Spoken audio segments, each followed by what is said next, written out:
50 ta odamga boshlang'ich to'lovsiz uy qilib beraman. Tinmaydi. Marat, bormang. Bormisiz? Rahmat. Nima ko'rishmayapmiz? Ishlar ko'p, sizda ham ishlar ko'p, menimcha kelmay qo'ydingiz. Boya yangi yo'lda yurdingiz-da. Ha. Endi ofisdasiz. Qarang, ana Nigoraga uy berdingiz-ku. Undan keyin uyni ta'mirlayapsiz hozir, ha? Xudo xolisa. Odamlar jo'shqinlanib uyog'ingiz kelyapti Imoratdan. Lekin ko'pchilikda imkoniyati yo'q. Bitta imkoniyati yo'q odam Nigora emas-da. Boshqa mana uy olaman deyapti. Asosan boshlang'ich to'lov muammosi ko'pchilikda. Diqqat.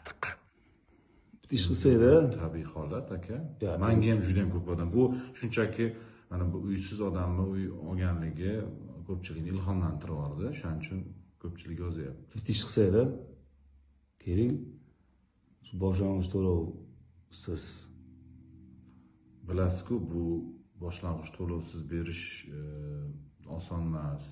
Chunki bizda boshlang'ich to'lovsiz beradigan uylarimizga asosan masalan yaqin kunlarda bitadigan obyektlarimizni beramizda. Masalan, ko'pchilikka o'xshab biz 3-4 yil deb quriladigan uylarni beradigan bo'lsak-ku, muammo emas. Lekin bir narsa bizda obyektlar yo'q deb. Bir narsa qiling. Shu yil oxirida bitadi bir narsa qiling. Yo'q, o'zim ham o'ylab turibman bu haqda. Bosh to'lovsiz berishim mumkin, ko'p emas. Faqat bittagina shart qo'yay, menim. Hop, nechta berasiz? Xudo xohlasa bir 50 tacha Xo'p. harakat qilaman. Faqat bitta sharti bo'ladi. Mana shu videoyimiz Instagramda bir 100 mingta layk yig'sa va bir hech bo'lmasa bir 20 mingta izoh yig'sa va yangi Telegram kanal ochganman. Shu profil shapkasida bor. Marat Xayrullayevich Live degan profil. Ana o'sha Telegram kanalimdagi obunachilar soni bir kun ichida hozir 6 mingta.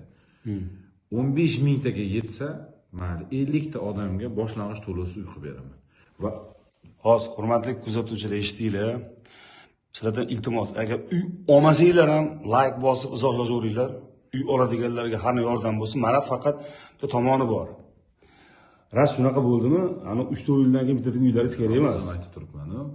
3-4 yilda bitadigan uy biz sotuvga qo'ymaymiz o'zi aslida, lekin hattoki ko'pchilik shunaqa qilib bosh to'lovsizligi uchun uzoqroq muddatda quriladigan, keyin kelajakda quriladigan uylar bizda yo'q. Agar unaqa qilsam haqqoniy qilaman va narxini ham oshirib qo'ymayman. O'sha eski narxlarda, chiroyli narxlarda bo'ladi va aynan mana shu yil oxirida, keyingi yilda yoz oylarida bitadigan uylarimizni qilib beramiz. Start ketdi. Bo'ldi. Like, izoh.